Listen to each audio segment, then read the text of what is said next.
नमस्कार साथियों, future will पाठशाला के ऑनलाइन प्लेटफॉर्म में आप सभी का हार्दिक स्वागत है, अभिनंदन है।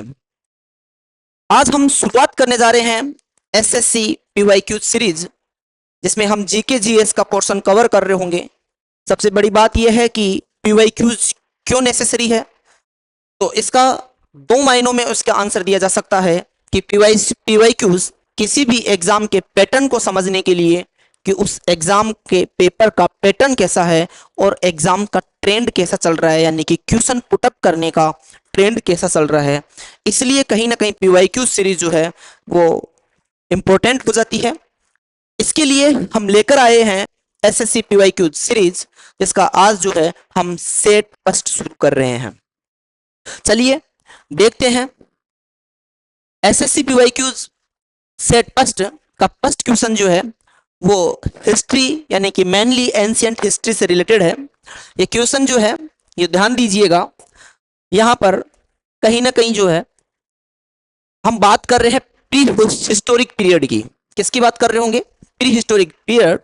मनुष्य के आरंभिक विकास के प्रागैतिहासिक काल। ध्यान दीजिएगा, मनुष्य के आरंभिक इतिहास, ठीक है, या आरंभिक विकास के प्रागैतिहासिक काल को सामान्यतः किस नाम से जाना जाता है? सामान्यतः किस नाम से जाना जाता है? ऑप्शन है लोह युग, ठीक है, आयरन एज, उसके बाद में अपन बात कर रहे होंगे मेसोलिथिक एज, मध्य पाषाण युग, नव पाषाण युग और पुरा पाषाण युग। इसको समझने के लिए मेरे प्यारे साथियों हम सबसे पहले थोड़ी हिस्ट्री की डेप्थ में जाते हैं। हम बात कर रहे होंगे मनुष्य का आरंभिक इतिहास यानी कि कंप्लीट भारतीय इतिहास की अपन बात कर रहे होंगे। तो सामान्यतः भारतीय इतिहास को जो है, इंडियन हिस्ट्री को हम थ्री पार्ट्स में डिवाइड करते हैं। कितने पार्ट्स में डिवाइड करते हैं?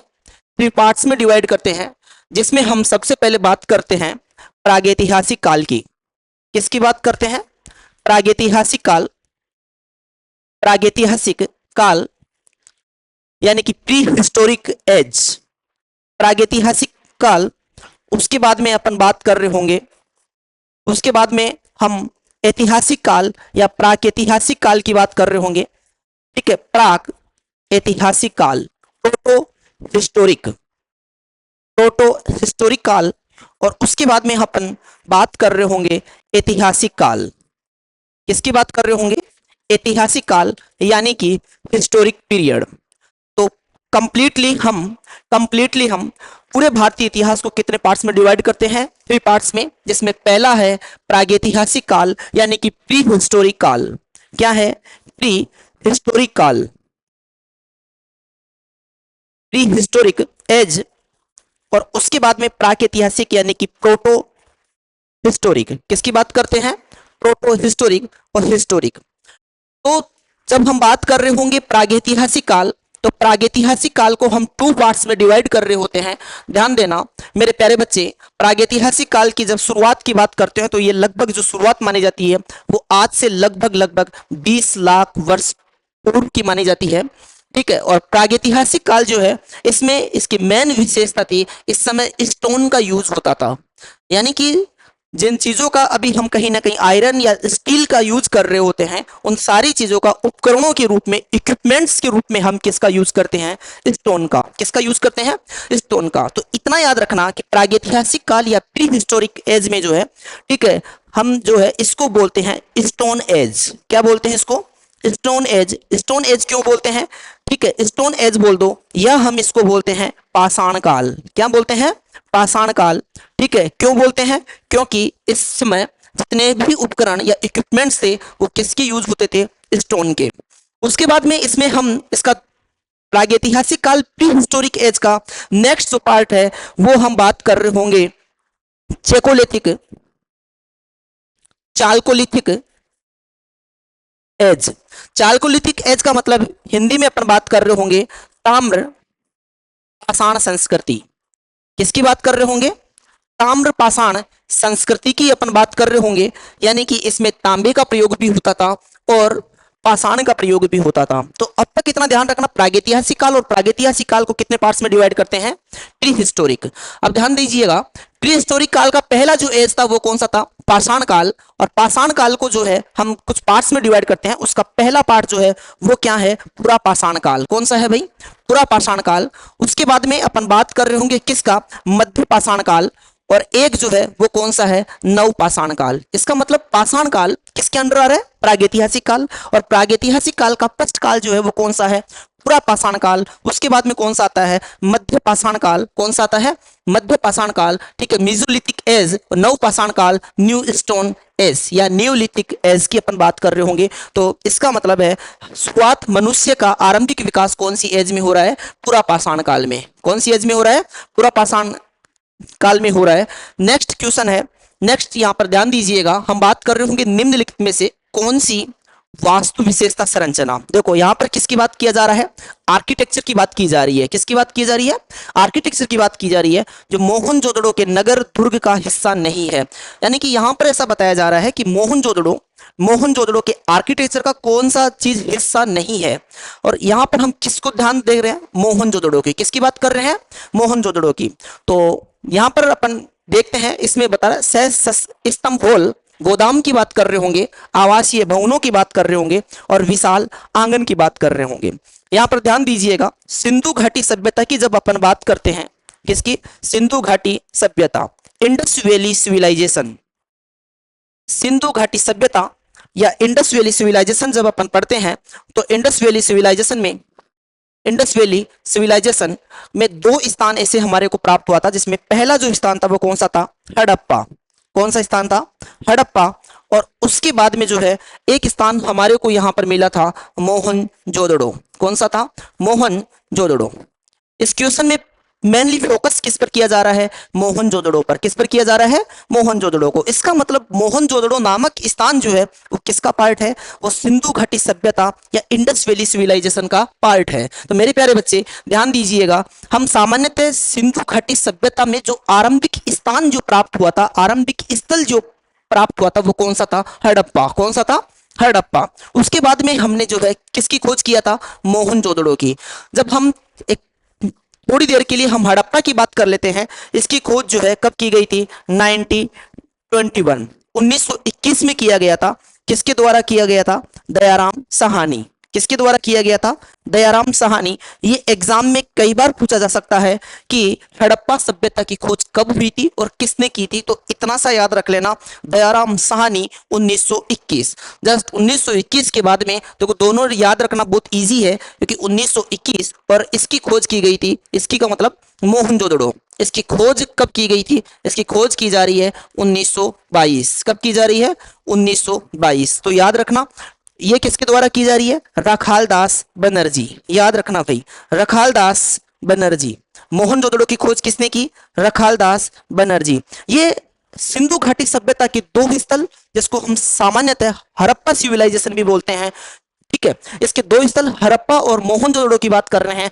तो यहां पर ध्यान दीजिएगा, यहां पर क्वेश्चन क्या पूछ रहा है, क्वेश्चन पूछ रहा है कि आर्किटेक्चर यानी कि वास्तु विशेषता पूछ रहा है। किसकी पूछ रहा है, मोहनजोदड़ो की। किसकी पूछ रहा है भाई, मोहनजोदड़ो की पूछ रहा है। तो ध्यान देना, मोहनजोदड़ो में स्तंभ होल प्राप्त हुए थे, यानी कि कहीं ना कहीं जो है बड़े होल प्राप्त हुए थे। और वो होल जो है उसकी स्ट्रक्चर किस पर बना हुआ था, स्तंभों के ऊपर। किसके ऊपर बना हुआ था, पिलर्स के ऊपर इसका स्ट्रक्चर बना हुआ था। इसके अलावा वहां पर जो है गोदाम भी मिले थे। क्या मिले थे, गोदाम भी मिले थे, ठीक है। इसके अलावा याद रखना, आवासीय भवन मोहनजोदड़ो स्थल में, ठीक है, हमारे को आवासीय भवन प्राप्त नहीं हुए थे। आवासीय भवन की ऐसा कोई भी स्ट्रक्चर हमारे को प्राप्त नहीं हो रहा।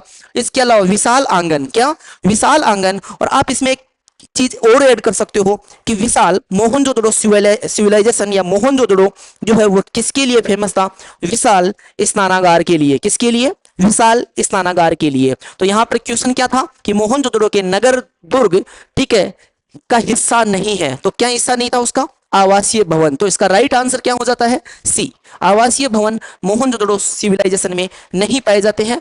हम नेक्स्ट क्वेश्चन के लिए आगे बढ़ते हैं। थर्ड क्वेश्चन ध्यान दो, हम बात कर रहे होंगे उत्तर वैदिक काल में। कब की बात कर रहे होंगे, उत्तर वैदिक काल में, ठीक है। निम्नलिखित में से कौन सा वर्ण ठीक है, किसकी बात कर रहे होगा, वर्णाद सिस्टम की बात की जा रही है, मुख्य रूप से खेती, पशुपालन और व्यापार जैसे काम करता था। ध्यान दीजिएगा, सामान्यतः जब हम प्रेजेंट टाइम के हिसाब से बात करें तो क्षुद्र किसान या कृषक समाज से जुड़ा हुआ है, परंतु यहां पर क्वेश्चन ध्यान देना, हम बात कर रहे होंगे उत्तर वैदिक काल। कब की बात कर रहे होंगे, उत्तर वैदिक काल की बात कर रहे होंगे। ठीक है, ध्यान दो, जब हम वैदिक काल की बात करते हैं, ठीक है, वैदिक एरा की बात कर रहे होंगे तो उसमें, ठीक है, इसमें हम किसकी बात कर रहे होंगे थे, उत्तर वैदिक काल। तो यहां पर ऑप्शन क्या है, क्षत्रिय, वैश्य, ब्राह्मण और क्षुद्र। ध्यान देना, जब हम ऋग्वैदिक काल की बात कर रहे होते हैं, इसके ऋग्वैदिक काल की बात कर रहे होते हैं, तो ऋग्वैदिक काल में, ठीक है, ऋग्वैदिक काल में या सामान्यतः अपन क्या बोल रहे होंगे, इसको वैदिक काल, क्या बोल रहे होते हैं, वैदिक काल। और वैदिक काल जो है, इसकी इसकी डेट जो है क्या होगी, ध्यान देना, कई बार यहां से भी क्वेश्चन पूछ लिया जाता है, 1500 से लेकर, ठीक है, 600 ईस्वी पूर्व, 1500 से लेकर 600 ईस्वी पूर्व, ठीक है, बीसीई, ठीक है, 1500 से लेकर 600 बीसीई। और इस पूरे एरा को हम कितने पार्ट्स में डिवाइड करते हैं, 2 पार्ट्स में डिवाइड करते हैं, एक तो वैदिक काल और एक उत्तर वैदिक काल। एक तो कौन सा, वैदिक काल और वैदिक एरा, वैदिक काल, ठीक है, एक वैदिक काल, और एक अपन बात कर रहे होंगे उत्तर वैदिक काल, उत्तर वैदिक काल, वैदिक काल और उत्तर वैदिक काल। सामान्यतः वैदिक काल का जो उसकी एज है, ये हम देखते हैं 1500 से लेकर 1000 ईस्वी पूर्व, और जब हम उत्तर वैदिक काल की बात कर रहे होंगे तो ये हम बात कर रहे होंगे 1000 ईस्वी पूर्व से लेकर 600 ईस्वी पूर्व। मेरे प्यारे बच्चे ध्यान देना, यहाँ पर वैदिक काल और वैदिक काल का पूरा जो एरा है वो कब से लेकर कब तक आ रहा है, 1500 से लेकर 600 ईस्वी पूर्व बीसी तक आ रहा है। हमने कितने पार्ट्स में डिवाइड किया, 2 पार्ट्स में डिवाइड किया, वैदिक काल और उत्तर वैदिक काल। वैदिक काल जो है वो कब से लेकर कब तक शुरू हो रहा है, 1500 से लेकर 600 ईस्वी पूर्व बीसी तक, और उत्तर वैदिक काल जो है वह 1000 से लेकर 600 ईस्वी पूर्व। क्वेश्चन जो है वो कहां से पुटअप किया जा रहा है, उत्तर वैदिक काल से। कहां से, उत्तर वैदिक काल से। और भाई साहब उत्तर वैदिक काल से पुटअप किया जा रहा है, इसका सीधा सीधा मतलब है कि ऋग्वेद का लेखन, क्या, जब हम बात कर रहे होंगे ऋग्वेद, किसकी बात कर रहे होंगे, ऋग्वेद की बात कर रहे होंगे, तो ऋग्वेद का जो लेखन है वो कब किया जा चुका था, वो किया जा चुका था कब, वैदिक काल में। जब हम उत्तर वैदिक काल की बात कर रहे होंगे तो उत्तर वैदिक काल में, ठीक है, उत्तर वैदिक काल में सामवेद, अपने नाम सुन रहा होगा, सुन रखा होगा, सामवेद, अथर्ववेद और यजुर्वेद, सामवेद, अथर्ववेद और यजुर्वेद।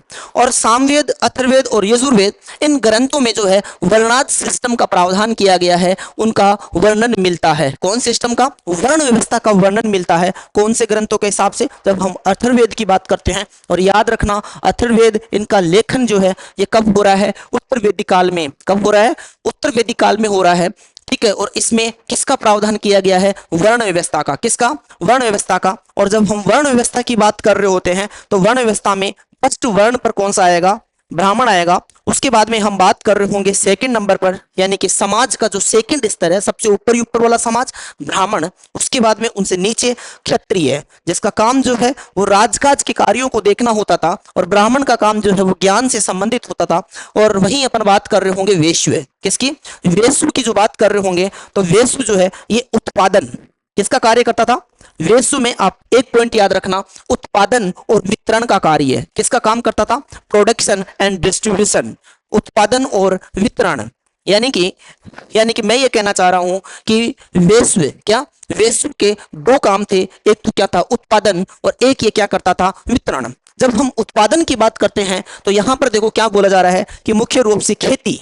तो खेती जो है वो किससे जुड़ा हुआ है, एग्रीकल्चर किससे जुड़ा हुआ है, किससे जुड़ा हुआ है भाई, ये जुड़ा हुआ है उत्पादन से। और पशुपालन किससे जुड़ा हुआ है, ये भी उत्पादन से। जब हम व्यापार की बात करते हैं तो व्यापार किससे संबंधित है, वितरण से, यानी कि डिस्ट्रीब्यूशन से। तो इसका मतलब उत्तर वैदिक काल में, ठीक है, उत्तर वैदिक काल में जो है, उत्तर वैदिक काल में क्या, खेती, पशुपालन और व्यापार, ये किसके कार्य थे, ये कार्य जो थे ये वैश्व के थे। किसके थे, वैश्व के थे। आगे बढ़ते हैं अपन नेक्स्ट क्वेश्चन के लिए। तो इसमें राइट आंसर क्या होगा, वैश्व।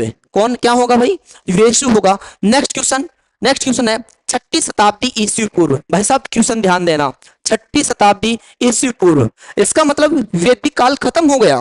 वैदिक काल क्या हो चुका है, खत्म हो चुका, क्योंकि अभी अभी मैंने क्या बात किया, पीछे वाले क्वेश्चन में हमने बात किया था कि 1500 से लेकर 600 ईस्वी पूर्व, 1500 से लेकर 600 ईस्वी पूर्व, ठीक है, 1500 से लेकर 600 ईस्वी पूर्व जो है, ठीक है, वो जो है कौन सा काल था, उत्तर वैदिक काल, या सॉरी वैदिक काल था, ठीक है। अब 600 के बाद में हम बात कर रहे होते हैं ऐतिहासिक काल। कौन सा आता है, ऐतिहासिक काल, हिस्टोरिक पीरियड। कौन सा आता है, हिस्टोरिक पीरियड आता है, ठीक है। और हिस्टोरिक पीरियड की जब अपन बात कर रहे होंगे 600 बीसीई, किसकी, 600 बीसीई, हिस्टोरिक पीरियड, ऐतिहासिक काल। और ऐतिहासिक काल का यही मतलब निकलता है कि कहीं ना कहीं वैदिक एरा जो है क्या हो चुका है, खत्म हो चुका है। क्वेश्चंस ध्यान देना, हम बात कर रहे होंगे श्रमण परंपरा, किसकी, श्रमण परंपरा की, और गंगा की घाटी की बात कर रहे होंगे, यानी कि उत्तर भारत के मैदानों की बात कर रहे होंगे। और यहां पर हम बात कर रहे होंगे नया धर्म और सामाजिक आंदोलन। तो कॉमन सेंस की बात है, जब वैदिक एरा चल रहा था, क्या चल रहा था, वैदिक एरा चल रहा था, उसके कुछ समय बाद में जो है क्या, लोह युग शुरू हुआ। यानी कि जब ऐतिहासिक काल की बात कर रहे होते हैं तो यहां पर जो है लोहे का प्रयोग शुरू हो गया। किसका प्रयोग शुरू हो गया, लोहे का प्रयोग शुरू हो गया। और लोहे ने जो है कहीं ना कहीं बड़े पैमाने पर क्रांति शुरू किया, और क्रांति शुरू किया तो वर्ण व्यवस्था का क्या हो चुका था, वर्ण व्यवस्था, ये कहीं ना कहीं स्पष्ट रूप से वर्ण व्यवस्था का बंटवारा हो चुका था। इसका मतलब ब्राह्मण का बेटा ब्राह्मण रहेगा, और क्षत्रिय का बेटा क्षत्रिय, और क्षुद्र का क्षुद्र। इसी व्यवस्था से एक राज्य, इसी व्यवस्था से जो है राज्य का अस्तित्व सामने आता है। क्या अस्तित्व सामने आता है, राज्य का अस्तित्व सामने आता है। और सामाजिक भेदभाव, समाज में क्या शुरू हो चुके होते हैं, सामाजिक भेदभाव।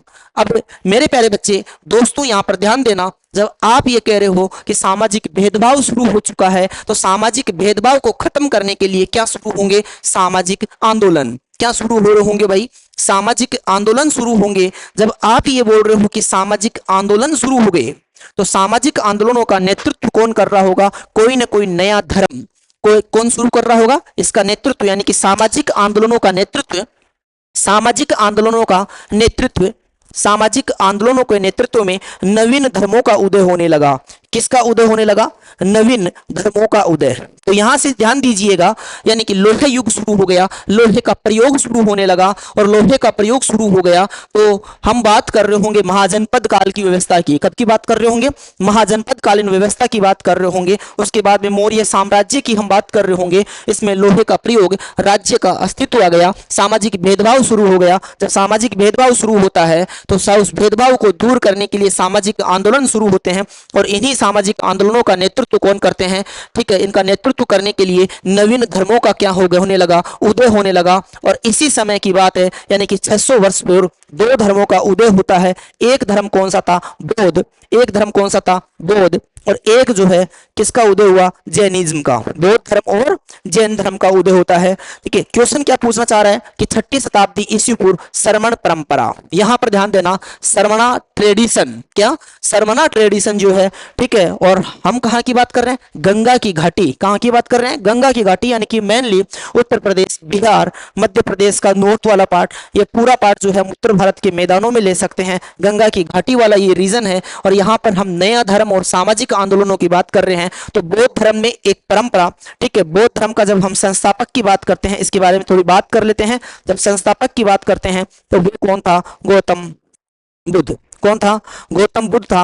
और जब हम जैन धर्म के संस्थापक की बात कर रहे होते हैं तो जैन धर्म का संस्थापक कौन था, महावीर स्वामी। कौन था मेरे प्यारे बच्चे, महावीर स्वामी। ठीक है, तो गौतम बुद्ध ने क्या किया, गौतम बुद्ध ने, आप सब जानते हो, कहीं ना कहीं सुना होगा आपने कि इन्होंने गृह त्याग की परंपरा का पालन किया। और जैसे ही गृह त्याग की परंपरा का पालन हुआ तो इसका मतलब सीधा सीधा ये निकल रहा होता है। ध्यान देना, जब कोई ये कहता है कि गृह त्याग, क्या गृह त्याग की परंपरा, तो गृह त्याग की परंपरा का यही मतलब निकलता है कि वो उन्होंने जो है आध्यात्मिक मार्ग चुन लिया। किसका, कौन सा मार्ग चुन लिया, आध्यात्मिक मार्ग।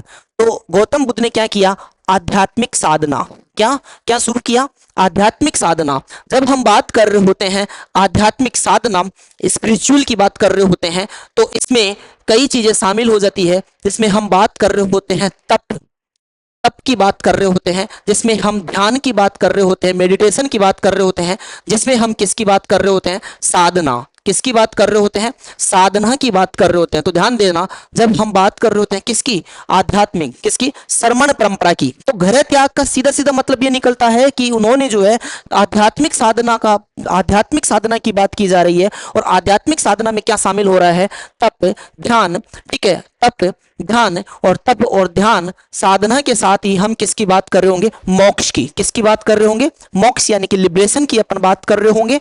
और ये सारी चीजें मिलकर इसी को अपन क्या बोलते हैं, श्रमण परंपरा। क्या बोलते हैं, श्रमण परंपरा। इसका मतलब इतना सा समझने की कोशिश कीजिएगा कि श्रमण परंपरा में आध्यात्मिक मार्ग को चुना जाएगा। किसको चुना जाएगा, आध्यात्मिक मार्ग को चुना जाएगा। और आध्यात्मिक साधना में जो है वो क्या क्या शामिल रहेगा, तप, ध्यान, क्या, तप, ध्यान, साधना, और इसमें किसकी बात कर रहे होंगे, मोक्ष की बात कर रहे होंगे। तो यहां पर हम बात कर रहे होंगे श्रमण परंपरा। इसका मतलब है श्रमण परंपरा का संबंध किससे है, बौद्ध धर्म से। किससे है, बौद्ध धर्म। यहां पर राइट ऑप्शन जो है वो बी है। नेक्स्ट क्वेश्चन यहां पर ध्यान दो, ब्रिटिश संसद ने किस अधिनियम को, क्या, ब्रिटिश संसद की बात कर रहे हैं।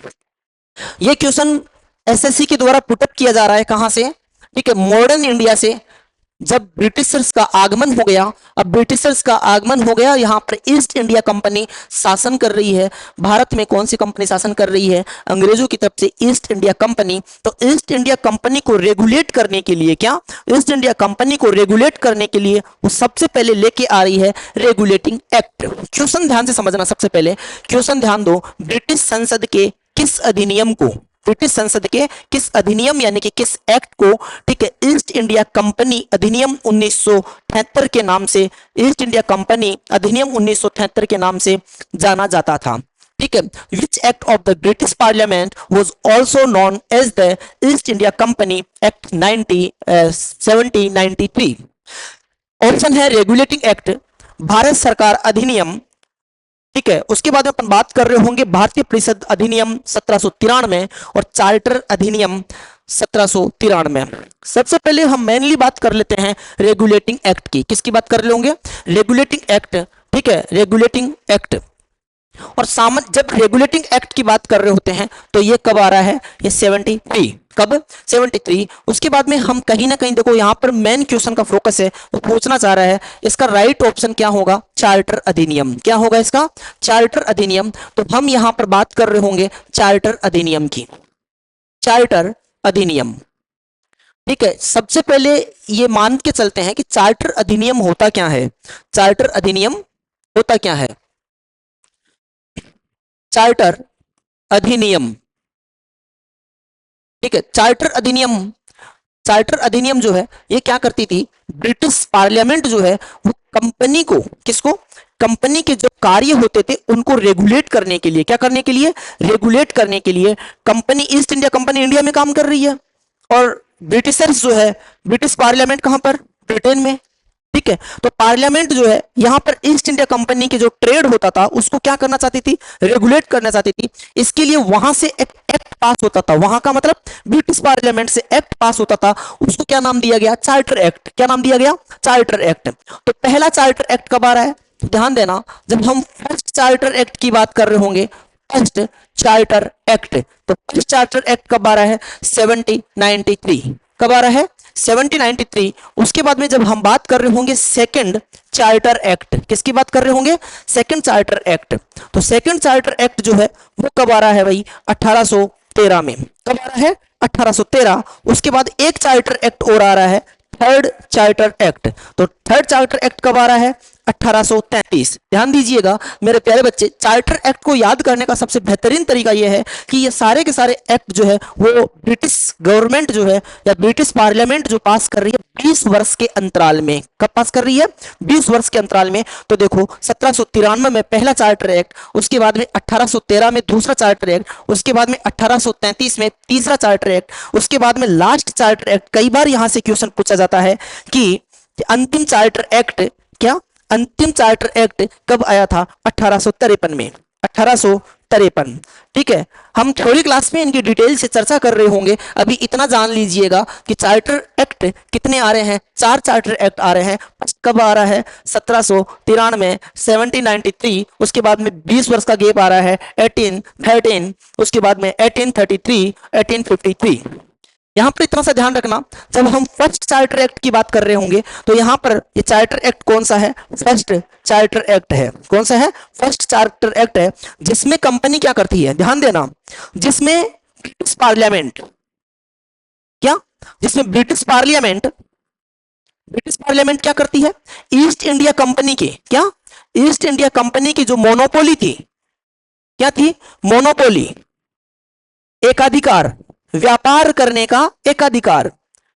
ईस्ट इंडिया कंपनी ने क्या किया कि भारत में व्यापारिक एकाधिकार, क्या, भारत में जो व्यापारिक एकाधिकार थी, इसका मतलब ये थोड़ी ना है भाई ब्रिटेन ने भारत के ऊपर रूल किया तो इसका मतलब वहां की सिर्फ एक कंपनी ही भारत में आ रही है। इसका मतलब ये थोड़ी ना है कि ब्रिटेन की कई अदर कंपनियां भारत में आ रही है, नहीं, उसको सिर्फ राइट्स एक कंपनी को दिया गया था। वो कंपनी कौन सी थी, ईस्ट इंडिया कंपनी।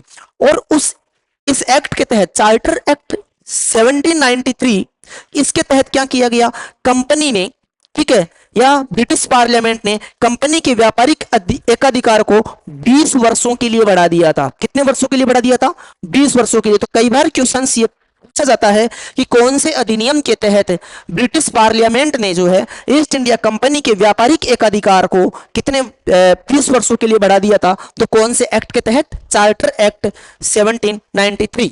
ठीक है, इससे कई क्वेश्चंस निकल कर आ सकते हैं, ध्यान देना। आपको ये तो याद हो ही चुका होगा कि चार्टर एक्ट कितने आए हैं, चार्टर एक्ट कितने आ रहे हैं, तो 4। तो कितना इजी है, चार्टर एक्ट कितने आए, 4 आए। कितने आए, 4 आए। पहला चार्टर एक्ट 1793। अब आगे जोड़ते जाओ, 4 20-20 वर्षों के लिए, कितने कितने वर्षों के लिए, 20-20 वर्षों के लिए। पहले चार्टर एक्ट के लिए याद रखना कि इसने क्या किया, इस एक्ट ने क्या किया कि कंपनी के व्यापारिक एकाधिकार को कितने वर्ष के लिए बढ़ा दिया, 20 वर्षों के लिए। यानी कि सिर्फ भारत में व्यापार जो है सिर्फ कौन करेगी, ईस्ट इंडिया कंपनी। 20 वर्षों का मतलब 1813 तक, 20 वर्षों का मतलब 1813 तक। फिर हुआ क्या, 1813 में क्या आया, वापस एक चार्टर एक्ट आता है। क्यों आता है, कंपनी के ट्रेड को रेगुलेट करने के लिए आता है। और इसमें क्या कर दिया गया, ठीक है, जो मोनोपोली की बात कर रहे हैं भाई हम, इसमें किसकी बात कर रहे हैं, बार बार मोनोपोली की, कंपनी की मोनोपोली की, एकाधिकार की बात कर रहे हैं। तो उस एकाधिकार में चाय और चीनी व्यापार, चीनी व्यापार का मतलब चाइना के साथ व्यापार। ठीक है, चीनी व्यापार का मतलब चीनी वो नहीं, सिर्फ शुगर की बात नहीं कर रहे, चीनी व्यापार की बात कर रहे हैं, चाइना के साथ ट्रेड की बात कर रहे हैं। तो एक तो चाय का व्यापार और एक चीनी व्यापार, यानी कि चाइना के साथ ट्रेड को, ठीक है, इसको क्या कर दिया गया, इसको, इसके ऊपर ईस्ट इंडिया कंपनी को एकाधिकार दे दिया गया। बाकी के एकाधिकार को क्या कर दिया गया, समाप्त कर दिया गया। क्या कर दिया गया, समाप्त कर दिया गया। फिर अब ये कब तक किया गया, यानी कि मैं ये कहना चाह रहा हूं कि इसमें तो कंप्लीट ट्रेड, क्या, कंप्लीट ट्रेड पर एक अधिकार दे दिया था पार्लियामेंट ने।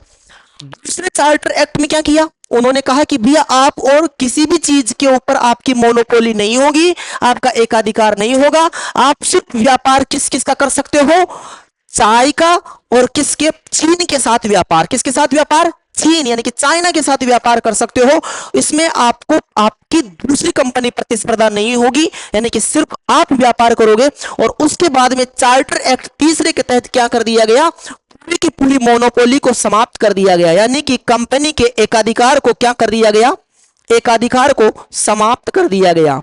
इसका मतलब यह है कि पहले जो है एकाधिकार सिर्फ किसमें था, 1813 में, चाय और चीन के साथ व्यापार में ईस्ट इंडिया कंपनी का एकाधिकार था। अब उसको भी क्या कर दिया गया, 1837 में समाप्त कर दिया गया। क्या कर दिया गया, समाप्त कर दिया गया। ठीक है, यानी कि अब से 1833 के बाद से भारत में व्यापार, ब्रिटेन की और कंपनियां भी भारत में क्या कर सकती थी, व्यापार कर सकती थी। ठीक है, आगे ध्यान दीजिएगा, 1853 यानी कि अंतिम चार्टर एक्ट बहुत ज्यादा इंपॉर्टेंट है मेरे प्यारे साथियों, ध्यान दीजिएगा। यहां पर सिविल सेवा, क्या, जब हम सिविल सर्विस की बात करते हैं तो सिविल सर्विस के लिए पहली बार ओपन एग्जाम की बात की गई, खुली प्रतियोगिता परीक्षा की बात की गई। किसके लिए बात की गई, खुली प्रतियोगिता परीक्षा का आयोजन। इसमें क्या प्रावधान किया, खुली प्रतियोगिता परीक्षा, किसके लिए, सिविल सर्विस के लिए। किसके लिए? सिविल सर्विस के लिए। तो ध्यान देना, चार्टर एक्ट कितने आ रहे हैं? 4 आ रहे हैं। पहला कौन सा आ रहा है? 1793, 1793। उसके बाद में कब? 1813, 20 वर्ष। उसके बाद में 1833, 1853। सिंपल सा याद रखने की कोशिश करना यहां पर, ठीक है। ब्रिटिश पार्लियामेंट ने कंपनी की जो मोनोपोली थी, एकाधिकार था, उसको कितने वर्षों के लिए बढ़ा दिया? 20 वर्ष के लिए बढ़ा दिया। और आगे उसको कहा गया कि भाई साहब आप चाय और ओनली चाइना के साथ ट्रेड कर सकते हो, मोनोपोली के साथ। इसके अलावा आप किसी का भी क्या नहीं कर सकते? व्यापार नहीं कर सकते। उसके बाद में 1833 में उसको भी खत्म कर दिया गया। और याद रखने का ये बेहतरीन तरीका है। और अंतिम चार्टर एक्ट कब आ रहा है? 1853। आगे ध्यान दीजिएगा, यहां पर एक ऑप्शन दिया गया, भारत सरकार अधिनियम। क्या? भारत सरकार अधिनियम। क्या होता है भारत सरकार अधिनियम? इसके बारे में हम बात कर रहे होंगे, ठीक है। जब भारत सरकार अधिनियम की बात कर रहे होते हैं तो यहां पर ध्यान दीजिएगा, भारत सरकार अधिनियम, ठीक है। भारत सरकार अधिनियम,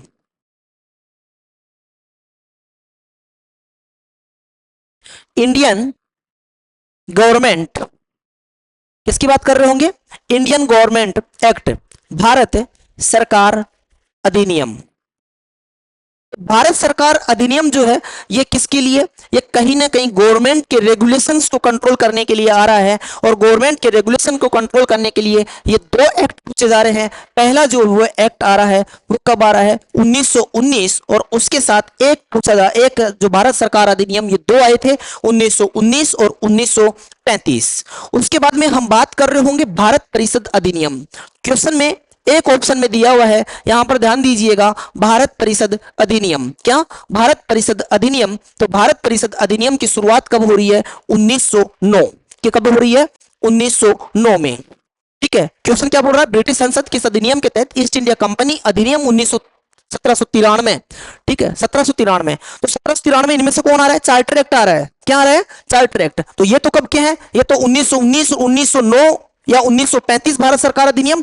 रेगुलेटिंग एक्ट कब है? 1773। कब है? 1773। तो कहीं ना कहीं ये डेट याद होगी तो इसका राइट आंसर दिया जा सकता है, ठीक है। इसका राइट आंसर क्या है? D, option D. Next question की बात कर रहे होंगे। नेक्स्ट क्वेश्चन है, ध्यान देना, भारत का संविधान निम्नलिखित में से किस तिथि को ग्रहण किया गया था? यहां ध्यान देना, on which of the following date was the constitution of India adopted. ध्यान दीजिएगा भाई साहब, यहां पर क्वेश्चन पूछा जा रहा है अडॉप्टेड, यानी कि हमने कॉन्स्टिट्यूशन को अडॉप्ट कब किया, ग्रहण कब किया, ठीक है। तो ग्रहण कब किया? 26 नवंबर 1949। ऑप्शन क्या है? 26 जनवरी 1949, 26 नवंबर 1949, 26 जनवरी 1950, 26 नवंबर 1950, ठीक है। ऑप्शंस बहुत ज्यादा क्लोज है, ठीक है। इसका राइट आंसर क्या होगा? 26 नवंबर 1949, ठीक है। इस दिन हमने क्या किया था? अडॉप्ट किया था। ध्यान दीजिएगा, फर्क है अडॉप्ट में और प्रभावी बनाने में, यानी कि लागू करना। एनफोर्समेंट जब हुआ था तो इंडियन कॉन्स्टिट्यूशन एनफोर्समेंट कब हुआ था, ठीक है, यानी कि लागू कब हुआ था, ठीक है। ये लागू हुआ था 26 जनवरी 1950, जिसको हम मनाते हैं गणतंत्र दिवस के रूप में, ठीक है, रिपब्लिक डे के रूप में मनाते हैं। किस रूप में मनाते हैं? Republic day. यहां से एक इंपॉर्टेंट चर्चा हम कर लेते हैं, जैसे कई बार क्वेश्चन पूछा जा सकता है कि 26 जनवरी का डे ही क्यों चूज किया गया। भाई यहां पर क्या बोला जा रहा है? 26 जनवरी 1950। तो 26 जनवरी क्यों इंपॉर्टेंट है, हम यहां पर बात कर रहे होंगे कि आखिरकार 26 जनवरी के डे को ही क्यों चूज किया गया। तो ध्यान दीजिएगा, ठीक है, ध्यान दीजिएगा, हम बात कर रहे होंगे लाहौर अधिवेशन की, लाहौर सेशन की। कब की बात कर रहे होंगे? लाहौर सेशन। तो यहां पर ध्यान दो, इंडियन नेशनल कांग्रेस, क्या? इंडियन नेशनल कांग्रेस का एक सेशन हुआ था, लाहौर अधिवेशन। क्या हुआ था? लाहौर अधिवेशन, ठीक है। और लाहौर अधिवेशन कब हो रहा है? दिसंबर 1929, दिसंबर 1929। ध्यान दीजिएगा भाई, बहुत ज्यादा इंपॉर्टेंट सेशन है। कई बार तो डायरेक्ट लाहौर अधिवेशन से क्वेश्चन पुटअप कर लिया जाता है कि लाहौर अधिवेशन कब आ रहा है, तो इसकी डेट याद रखना, ठीक है, इसकी डेट याद रखना, दिसंबर 1929। क्या? दिसंबर 1929। क्यों इंपॉर्टेंट है? एक्चुअली ये इसलिए भी इंपॉर्टेंट है, इसका जो चेयरमैन बनाया गया था, इसका अध्यक्ष जो बनाया गया था लाहौर अधिवेशन का, ठीक है, इंडियन नेशनल कांग्रेस ने, वो किसको बनाया था? पंडित जवाहरलाल नेहरू। किसको बनाया था? पंडित जवाहरलाल नेहरू, ठीक है। तो याद रखना भाई, पीजेएन पंडित जवाहरलाल नेहरू जो है इसका अध्यक्ष था। इसके अलावा आप इसमें इंपॉर्टेंट रखना कि पूर्ण स्वराज्य, ध्यान देना भाई साहब, कंप्लीट फ्रीडम, पूर्ण स्वराज का प्रस्ताव पास हुआ था, का प्रस्ताव यानी कि अधिवेशन। सबसे पहले मैं बात कर लेता हूं अधिवेशन क्या होते थे। देखो, जब फ्रीडम फाइटर्स उस समय हमारे इंडिया में जो फ्रीडम फाइटर्स थे उनकी तरफ से एक पार्टी थी इंडियन नेशनल कांग्रेस। कौन सी थी? इंडियन नेशनल कांग्रेस थी। तो इंडियन नेशनल कांग्रेस कौन कौन सी गतिविधियां करने वाली है, कौन कौन सी एक्टिविटीज करने वाली है, तो इसके लिए हर साल क्या होते थे? अधिवेशन होते थे। और कई बार विशेष सत्रों का भी आयोजन किया जाता था, ठीक है, विशेष परिस्थितियों में। तो ये जो है अधिवेशन का आयोजन किया जाता था, उसमें कहीं ना कहीं प्रस्ताव पारित होते थे कि इंडियन नेशनल कांग्रेस को आने वाले समय में क्या करना है या क्या नहीं करना। इसके लिए जो है किसका आयोजन किया जाता था? अधिवेशन का। तो लाहौर सेशन, और लाहौर सेशन कब हो रहा है? दिसंबर 1929। अध्यक्ष कौन है? पंडित जवाहरलाल नेहरू। और इसमें क्या किया गया था? पूर्ण स्वराज का प्रस्ताव पारित किया गया, यानी कि कंप्लीट फ्रीडम, ठीक है, कंप्लीट फ्रीडम का जो प्रपोजल था उसको क्या कर दिया गया? पास कर दिया गया। और इस अधिवेशन में यह कहा गया, देखो दिसंबर 1929 में क्या हो रहा है? अधिवेशन हो रहा है। तो यानी कि आने वाला साल कौन सा होगा? जनवरी 1930। कौन सा होगा भाई? जनवरी 1930। तो यहां पर इसमें यह प्रस्ताव पारित हुआ और इसमें यह कहा गया कि नेक्स्ट 26 जनवरी 1930, क्या 26 जनवरी 1930। तो यहां पर देखो डेट इंपोर्टेंट है, 26 जनवरी, यानी कि लाहौर अधिवेशन में यह प्रस्ताव पारित हुआ और उसमें यह फिक्स किया गया कि आने वाली 26 जनवरी 1930 को क्या मनाया जाएगा? पूर्ण स्वतंत्रता दिवस। क्या मनाया जाएगा? पूर्ण स्वतंत्रता दिवस मनाया जाएगा, ठीक है, पूर्ण स्वतंत्रता दिवस। तो यहां से भी क्वेश्चन पूछा जा सकता है कि पहला पूर्ण स्वतंत्रता दिवस कब मनाया गया? तो कब मनाया गया? 26 जनवरी 1930। तो ये जो डेट थी 26 जनवरी, उसी डेट को बेस बनाकर 26 जनवरी 1950 को जो है इंडियन कॉन्स्टिट्यूशन को क्या कर दिया गया? लागू कर दिया गया, एनफोर्स कर दिया गया, ठीक है, इसको बेस बनाया गया। तो याद रखना लाहौर अधिवेशन, इसकी डेट याद रखना, अध्यक्ष कौन था? पंडित जवाहरलाल नेहरू। और पूर्ण स्वराज, कई बार सीधा सीधा इंडियन हिस्ट्री से क्वेश्चन पूछ लिया जाता है कि पूर्ण स्वराज यानी कि कंप्लीट, ठीक है, फ्रीडम या कंप्लीट इंडिपेंडेंस, ठीक है, का जो प्रपोजल है वो कब पास हुआ था? तो कब पास हुआ था भाई? दिसंबर 1929 के लाहौर अधिवेशन में। तो ध्यान दे जाए क्वेश्चन क्या है, भारत का संविधान निम्नलिखित में से किस तिथि को ग्रहण किया गया था? तो 26, ग्रहण की बात कर रहे हैं, अडॉप्ट की बात कर रहे हैं। तो अडॉप्ट कब किया गया था? 26 नवंबर 1949। तो राइट आंसर क्या होगा? बी। ठीक है, आगे बढ़ते हैं नेक्स्ट क्वेश्चन के लिए। नेक्स्ट क्वेश्चन है, निम्नलिखित में से कौन संविधान सभा की प्रारूप समिति का सदस्य था? ठीक है, क्वेश्चन क्या है? Among the following was a member of the drafting committee. यहां पर ध्यान दीजिएगा भाई, कई बार जो है वो प्रारूप समिति न पूछकर क्वेश्चन में पूछ लिया जाता है ड्राफ्टिंग कमेटी। तो हिंदी मीडियम्स के स्टूडेंट्स को प्रॉब्लम हो सकती है। और हम किसकी बात कर रहे होंगे? कॉन्स्टिट्यूएंट असेंबली की। ध्यान दीजिएगा, आपको एक चीज पता है कि जब इंडिया आजाद हो गया था, ठीक है, तो उस समय आजाद हो गया था या आजादी की हम तैयारियां कर रहे थे, तो उस समय जो है ब्रिटिश गवर्नमेंट जो है इंडिया को सत्ता सौंप कर जाने के लिए, सत्ता देकर जाने के लिए जो है वो जो है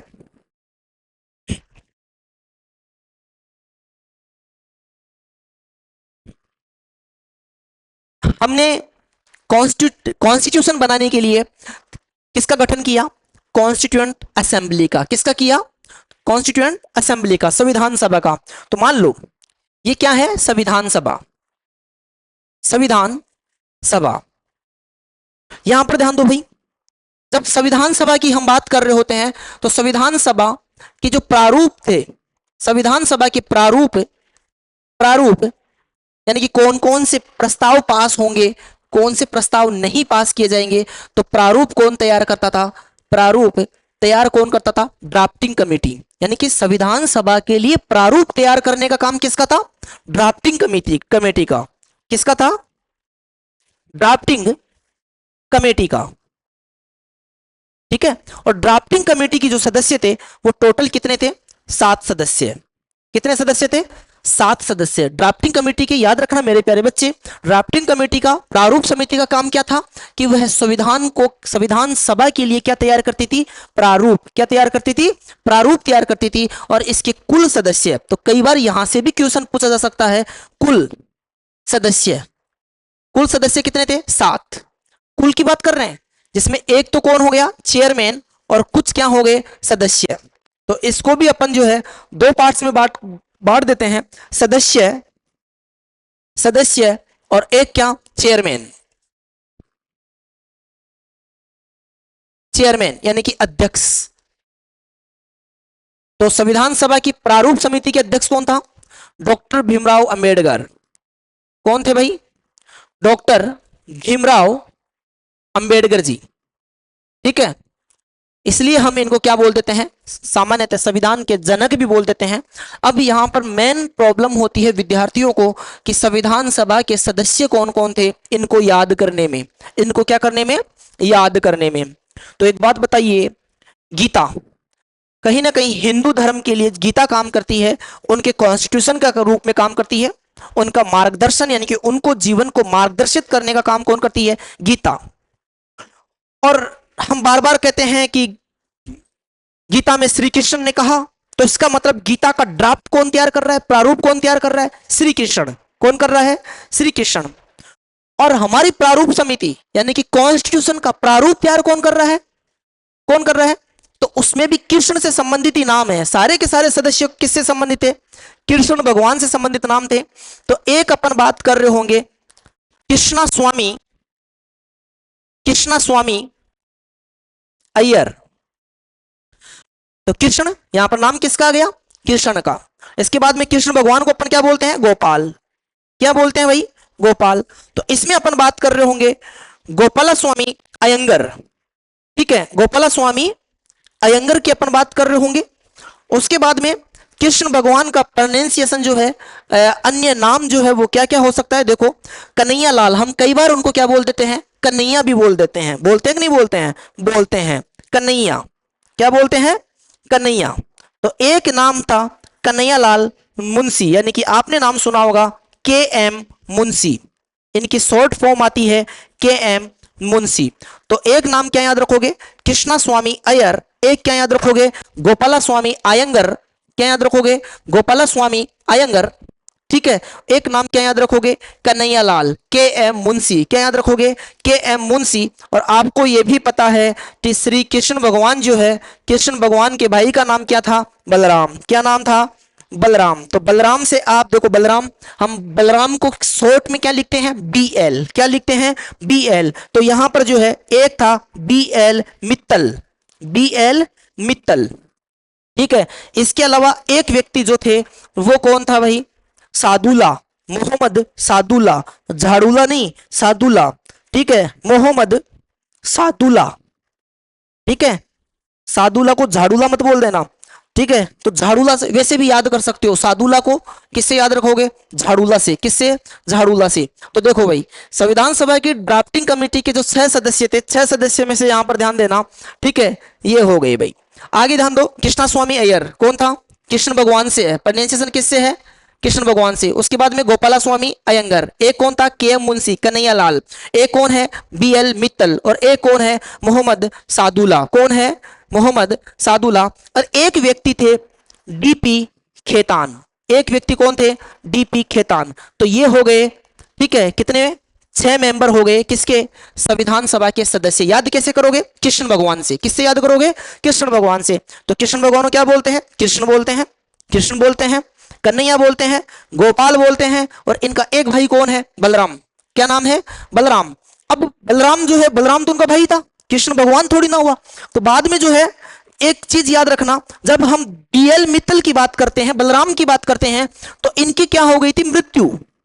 इनकी क्या हो गई थी? मृत्यु। और इनकी जगह कौन आया? माधव। कौन आया भाई? माधव। ठीक है, हाँ जी, माधव। और माधव भी किसको कहते हैं? कृष्ण भगवान को। तो देखो, कोई भी ऑप्शन आ जाए तो किससे संबंधित याद रखना है। यानी कि यहां पर खत्म कौन हुआ? बीएल मित्तल। यानी कि ड्राफ्टिंग कमेटी में जब तक संविधान सभा चली थी तब तक बीएल मित्तल काम नहीं कर पाए थे, बीएल मित्तल की यानी कि बलराम जी की मृत्यु हो गई थी, और मृत्यु के बाद में कौन आया? माधव। कौन आया था? माधव आया था। और आगे ध्यान देना, डीपी खेतान, ठीक है, और उसके बाद में डीपी खेतान के, ठीक है, इसकी भी क्या हो गई? टाइटाइफस हो गई, ठीक है। इनके जगह आया टीटी कृष्णामचारी। इनकी जगह कौन आया? इनकी जगह कौन आया? टीटी कृष्णामचारी, ठीक है। यहां पर याद रखना भाई, यहां पर लिख देता हूं टीटी, टीटी ऐसे याद रखना कि डीपी खेतान, ठीक है, डीपी हट गई, डीपी हट गई, और डीपी की क्या हो गई? टाइटाइफस, टाइटा हो गया, ठीक है। तो टीटी कृष्णामचारी क्या याद रखोगे? टीटी कृष्णामचारी क्या याद रखोगे?